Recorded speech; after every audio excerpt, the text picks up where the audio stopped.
Kui me räägime optimaalse tervise saavutamisest, selle alustaladeks on kindlasti kvaliteetne ööuni, aktiivne eluviis ja tervislik toitumine. Aga kahjuks on tänasel päeval ainult toidust väga raske kõiki vajalikke toitaineid kätte saada ja seda isegi juhul, kui me toitume väga tervislikult. Sest paljud toiduained kaotavad töötlemisel vajalikke vitamiine ja mineraale ja kui me vaatame poelettidele, siis sealt vaatab meile vastu ikka kohutavas koguses töödeldud pseudotoiduaineid ja pool- ning täisfabrikaattoitu.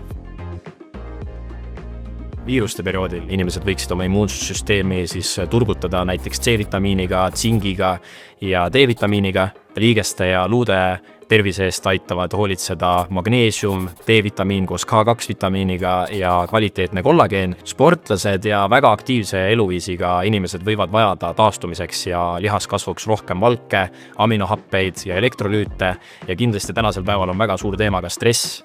Ehk siis stressi all keha vajab rohkem mineraale ja vitamiine ja kui on stressirohke periood, siis on ennast hea toetada magneesiumi, B-kompleks vitamiinide ja C-vitamiiniga.